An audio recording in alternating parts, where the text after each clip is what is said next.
Hello दोस्तों, आप सबका बहुत बहुत स्वागत है। दोस्तों, आज की वीडियो में क्लास 12th ऑर्गेनिक केमिस्ट्री में हम पढ़ेंगे एसिटिक अम्ल बनाने की शीघ्र सिरका विधि। ठीक है, एसिटिक अम्ल बनाने की शीघ्र सिरका विधि को हम पढ़ने वाले हैं, है ना। तो सबसे पहले दोस्तों, मैं इसका क्वेश्चन किस टाइप से आता है पूरा और आया भी हुआ क्वेश्चन है तो उसको मैं बता देता हूं। ठीक है, तो दोस्तों इसका जो पूरा क्वेश्चन है वो इस टाइप से आता है कुछ। शीघ्र सिरका विधि से एसिटिक अम्ल कैसे बनाया जाता है, संक्षेप में समझाइए। बा एसिटिक अम्ल की क्लोरीन से क्रिया बताइए। मतलब एसिटिक अम्ल की क्लोरीन से क्रिया बताना है आपको और इसकी सावधानियां भी बताइए। मतलब इसमें हमें क्या सावधानियां रखनी होती हैं ये भी हमें बताना है। ठीक है, तो ये चीज हम पूरा सब करेंगे दोस्तों।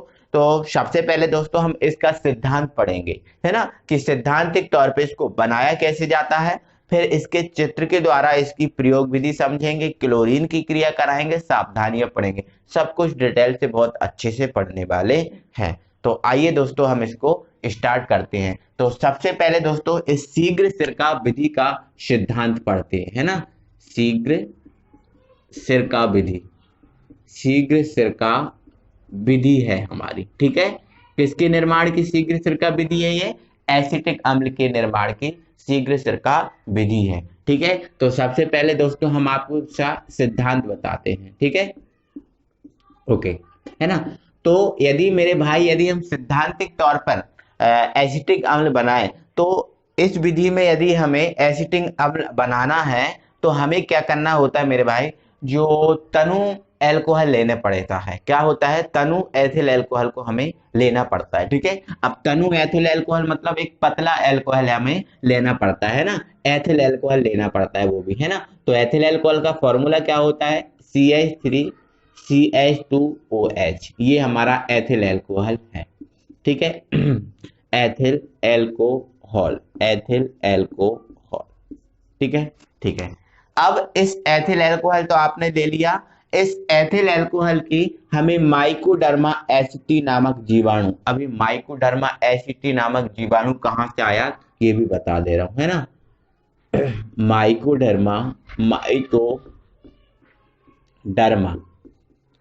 एसिटी, एसिटी जीवाणु, माइकोडर्मा एसिटी जीवाणु, ये कहां से आया, है ना। तो दोस्तों आपको ये तो पता है कि जो आपका नारियल होता है, इस नारियल को यदि हम पीस लेते हैं तो नारियल का बुरादा बन जाता है, नारियल का बुरादा बन जाता है।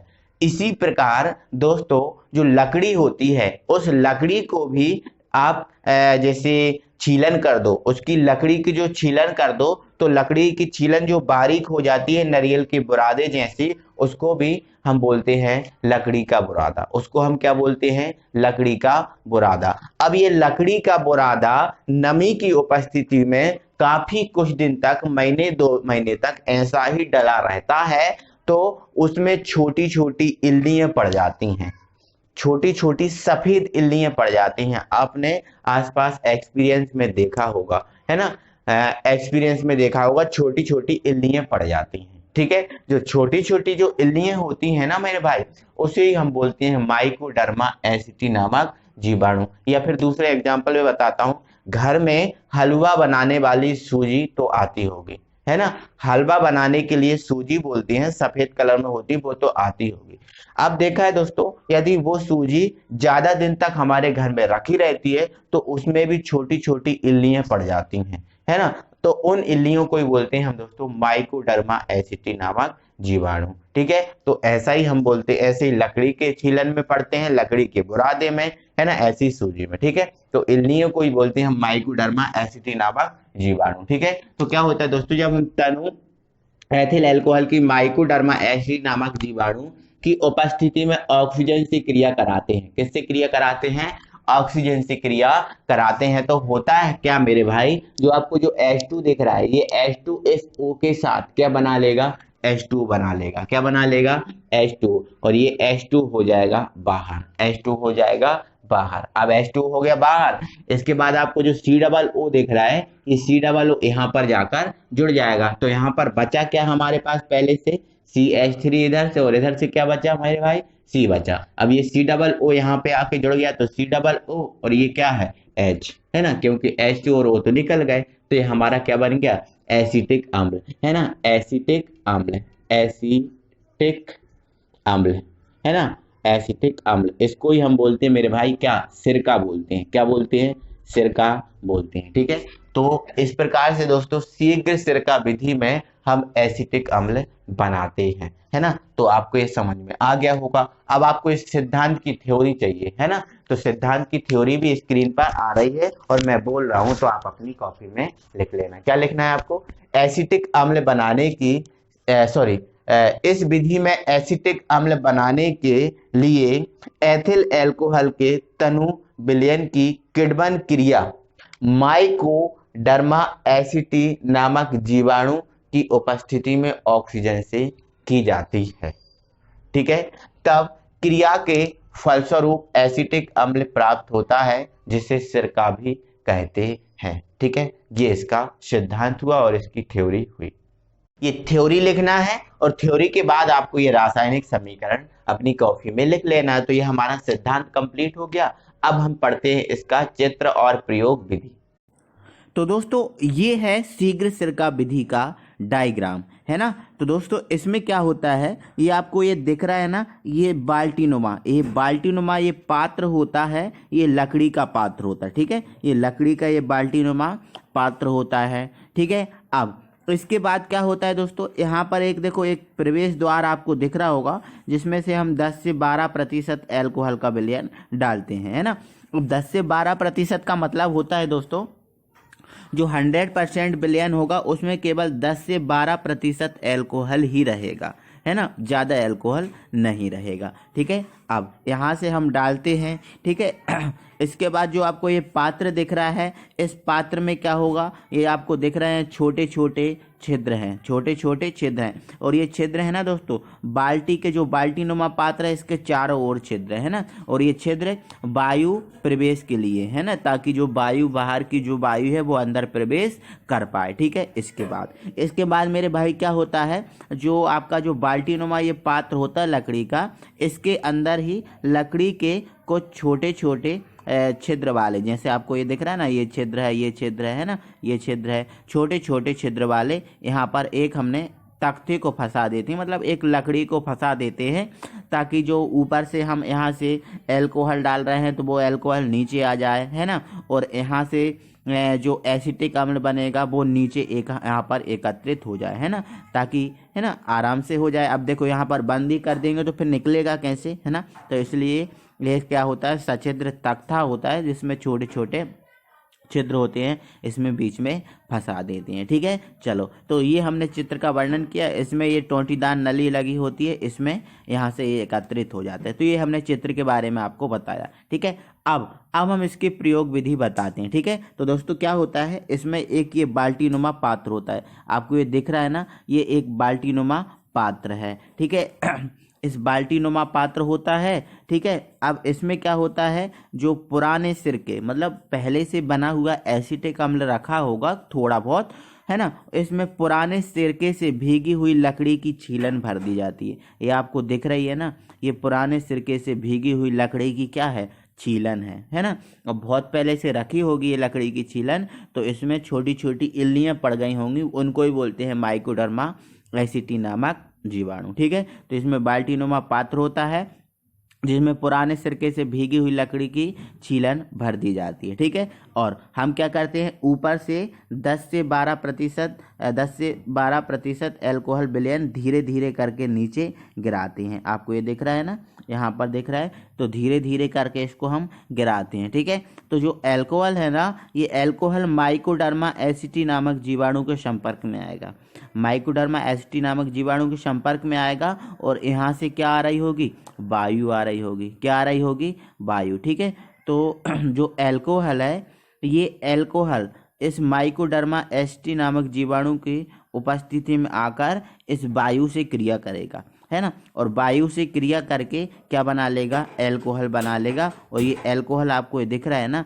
यहाँ पर एकत्रित हो जाएगा, यहाँ पर आपको यहाँ पर बनेगा एल्कोहल, आपको ये दिख रहा है ना, एक मिनट, हाँ, यहाँ पर जो एल्कोहल बनेगा और धीरे धीरे यहाँ पर ये एकत्रित हो जाएगा, समझ रहे हो ना, ठीक है। और इसको हम टोंटीदार नली की सहायता से आवश्यकता अनुसार हम इसको निकाल लेंगे, ठीक है।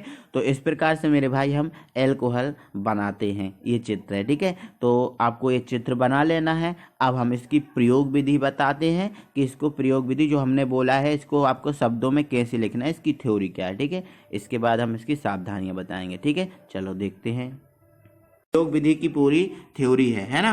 इस विधि में बाल्टी नुमा पात्र होता है, जो मैंने बताया वही है, बाल्टी नुमा पात्र होता है जिसमें छोटे छोटे कई छिद्र होते हैं, कई छिद्र होते हैं, मैंने आपको बताया है ना। इस पात्र में पुराने सिरके से भीगी हुई लकड़ी की छीलन भरकर ऊपर से एथिल अल्कोहल का 10% विलयन, है ना, ध्यान रखना भाई 10% ही विलयन होना चाहिए, है ना, 10% से ज़्यादा नहीं होना चाहिए। अगर 10% से ज़्यादा एल्कोहल लोगे ना तो जो माइकोडर्मा एसिटी नामक जो जीवाणु है ना वो नष्ट हो जाएगा। कैसा नष्ट हो जाएगा, है ना, क्योंकि अल्कोहल भैया ड्रिंकी होती है तो ज़्यादा उनको चढ़ जाएगी, और ज़्यादा चढ़ जाएगी ना तो वो नष्ट ही हो जाएंगे, होश में आ ही नहीं पाएंगे फिर, है ना। तो आप समझ लेना कि 10% से ज़्यादा नहीं लेना चाहिए, ठीक है।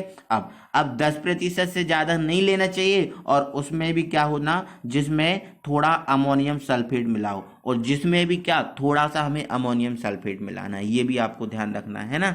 अब अमोनियम सल्फेट मिला दोगे ना तो इसका जो ऑक्सीकरण वगैरह है ना, ऑक्सीजन से क्रिया करेगा तो ये आसानी से हो जाएगा, कोई दिक्कत नहीं होगी, ठीक है। धीरे धीरे नीचे गिराते हैं जिससे तनु एसिटिक अम्ल बनता है जो नीचे एकत्रित हो जाता है। इस प्रक्रिया को तब तक हम दोहराते रहते हैं जब तक कि एल्कोहल जो मतलब जितना एल्कोहल हमने ऊपर से डाला है पूरा एल्कोहल एसिटिक अम्ल में परिवर्तित ना हो जाए, मतलब पूरा एल्कोहल ऑक्सीकरण ना हो जाए, ऑक्सीजन से क्रिया ना कर ले, तब तक ये क्रिया दोहराते लेते हैं। इससे क्या होता है, जो एसिटिक अम्ल होता है उसका सांद्रण भी हो जाता है, मतलब अच्छा एसिटिक अम्ल हमें प्राप्त होता है ना।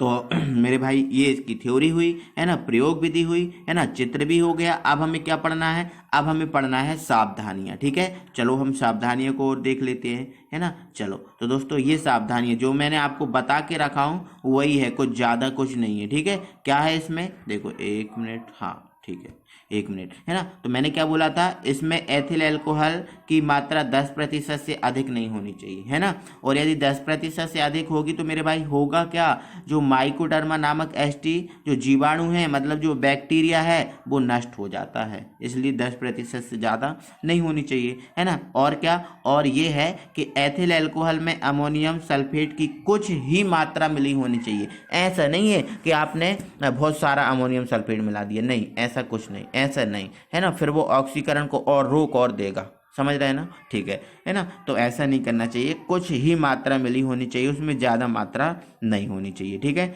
इसके बाद दोस्तों हम इसकी क्लोरीन से क्रिया और देखते हैं, ठीक है। चलो तो दोस्तों अब हमने जो एसिटिक अम्ल बनाया है, इस एसिटिक अम्ल की क्लोरीन से आपकी क्रिया कराते हैं, है ना, और देखते हैं क्या होता है, ठीक है। देखो यहाँ पर आप हेडिंग डाल लीजिएगा, क्लोरीन से क्रिया, क्लोरीन से क्रिया, क्लोरीन से क्रिया, ठीक है।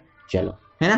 तो दोस्तों एसिटिक अम्ल की कराना है, तो देखो एसिटिक अम्ल क्या होता है, CH3 सिंगल बॉन्ड COOH, है ना। हमें इसकी किससे क्रिया करानी है, क्लोरीन से, तो ये हमने लिया क्लोरीन, ठीक है। तो मेरे भाई जब हम इसकी क्लोरीन से क्रिया कराएंगे, है ना, जब भी हम इसकी क्लोरीन से क्रिया कराएंगे तो होगा क्या, होगा क्या मेरे भाई, ये आपको जो 3 H दिख रहे हैं, ये 3 H इस क्लोरीन द्वारा हट जाएंगे, है ना। अब ये 3 H क्लोरीन द्वारा हट जाएंगे, बाहर निकल जाएंगे, है ना। तो यहाँ पर इसकी 3 बैलेंसी कम हो जाएगी, तो इस स्थिति में 3 क्लोरीन जाकर यहाँ पर जुड़ेंगे, है ना। तो 3 हटाने के लिए चाहिए और 3 जोड़ने के लिए चाहिए हमें, है ना। तो टोटल हमें कितने क्लोरीन चाहिए, 6 क्लोरीन चाहिए, तो हमने इसके 3 अणु ले लिए, है ना। अब 3 अणु ले लिए तो क्लोरीन हमारे पास कितने हो गए, 6। अब 6 में से 3 क्लोरीन क्या करेंगे मेरे भाई, 3 क्लोरीन क्या करेंगे, इस 3 H को बाहर करके बना देंगे 3HCl, तो 3HCl बन गया, है ना। अब ये 3 क्लोरीन बचे हैं, तो 3 क्लोरीन क्या होंगे, 3 क्लोरीन यहाँ पर जाकर जुड़ जाएंगे, तब जब यहाँ पर जाकर जुड़ जाएंगे तो क्या बन जाएगा, CCl3, और ये क्या है सिंगल बॉन्ड COOH।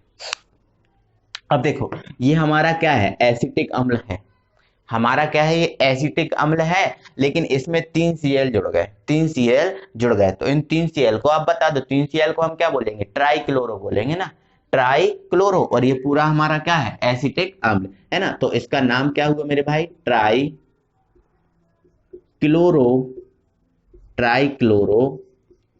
एसिटिक अम्ल, ट्राइक्लोरो एसिटिक अम्ल, ये इसका नाम हुआ। ठीक है, तो आई होप कि आपको ये समझ में आ गया होगा, कोई दिक्कत नहीं हुई है ना। तो दोस्तों इसको हम HBZ अभिक्रिया भी बोलते हैं। कौन सी अभिक्रिया, HBZ अभिक्रिया। ठीक है, आगे मैं इस HBZ अभिक्रिया को पूरा भी कराऊंगा है ना, लेकिन मैंने अभी बता दिया है कि HBZ अभिक्रिया में हम एसिटिक अम्ल की क्लोरीन से क्रिया कराते हैं और ट्राइक्लोरो एसिटिक अम्ल भी बनता है। ठीक है, इसका फुल फॉर्म क्या है, हेल बोल्हार्ड जिलिस्की, क्या बोला, हेल बोल्हार्ड जिलिस्की अभिक्रिया, इसको हम बोलते हैं। ठीक है, तो ये क्लोरीन से क्रिया हो गई है ना।